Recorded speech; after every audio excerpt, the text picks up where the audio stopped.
Industrian ere ikusten ari gara, azoka hontan eta beste leku batzutan ere, gero eta gehiago makinak programatu beharrean, tradizionalki programatzen dian bezala, gero eta gehiago hizketa bidez eta hizketa natural bidez edo programatu, konfiguratu eta funtzionatuko dutela gero eta gehiago makinak. Horretarako behar dira gurea bezalako hizketa ezagutzako eta sintesiko teknologiak, baina gainera egokituta ingurune industrial batera, ezta? Izan daitekena fabrika bat, biltegi bat, zarata eta horrelakoa dituna.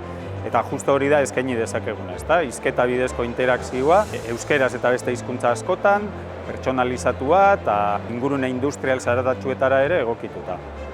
Robot honetan integratu duguena da, hizketaren ezagutza alde batetik, hau da, hitz egiten zaionean berak jakiteko zer esan diogun, eta bestetik hizketaren sorkuntza. Berak eman behar ditun erantzunak ere hizketa bidez emateko. Eta gero, bigarren pieza hartu eta bigarren posiziora eramatea, eta gero eskerreko besoarekin agurtu 10 segunduz. Eskerrik asko.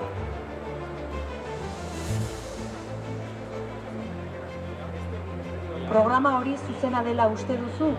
Bai, zuzena da. Exekutatu, mesedez. Zorionak, pozten naiz.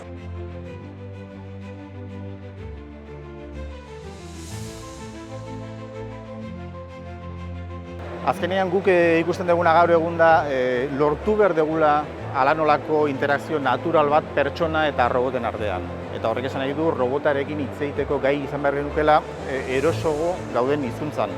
Orduan, erderaz eta ingelesez genukan eta euskarako parterako, noski, orai izan da horren egilea.